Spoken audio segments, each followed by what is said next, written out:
Hey everyone, today I'll be going over Leetcode 1448, count good nodes in a binary tree. So given a binary tree, not binary search tree, root, a node x in the tree is named good if the path from root to x there are no nodes with a value greater than x. So really all this is asking is if we do a path from root to the node, is there anything bigger? So we look and the ones that are blue are good. The root should always be blue because nothing should be bigger than it. This 4, nothing's bigger than it. 5, nothing's bigger than it. 3, nothing's bigger than it. These are not blue because look, this 3 is bigger, this 4 and this 3 is bigger. So yeah, so this is medium, but it's really an easy problem. Let's get rid of this junk. You know what a node is, left, right, and value. So let's go through, and really all we have to do is just, as we're traversing through this tree, make sure that there's nothing bigger than it, right?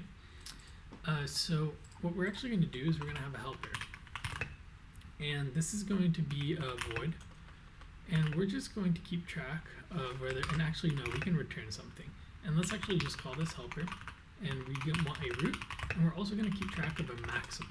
So this maximum is just the maximum node we've seen in this path. So as you'd imagine, when we actually start this helper method, let's just make this private. So if we actually return this helper, root, and all this is going to be is integer.maxValue at the beginning, because, and actually this should be min value, because nothing will be bigger than this yet, so we want to keep track of it, right? And we're just going to bubble through and count the ones that are good nodes, right? So if root is equal to null, we'll return 0, because it can't be a good node, and we'll just stop it there, because it's null. The next thing we want to check is basically, and we're going to have some result here.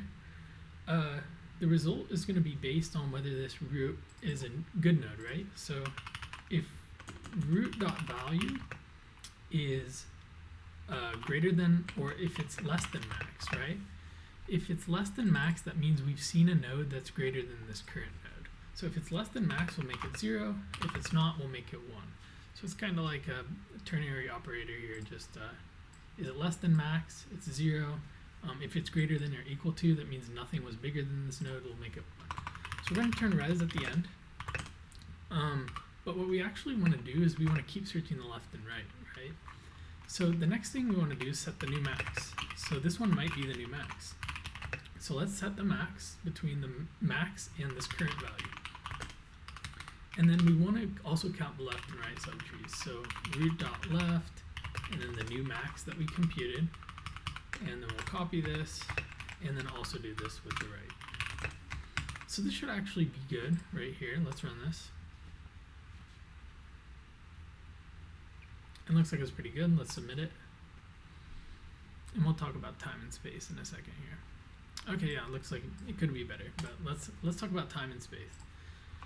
So talking about time, basically we're just going through every single node, right? So it's going to be O of n, where n is the number of nodes in this tree. Nothing funky about that. Space is actually going to be O of, we're not using any extra space besides the recursive call stacks here. So really it's just going to be O of height, or where height is the height of the tree. And this is because the deepest recursive call stack that will go is actually the height of the tree, right? Because we're just doing DFS here. So let's say we're going down a branch. The recursive calls use space, so we'll call it O of height. Some people might call it O of 1, but I'll call it O of height. So yeah, I hope this made sense. Thank you for watching.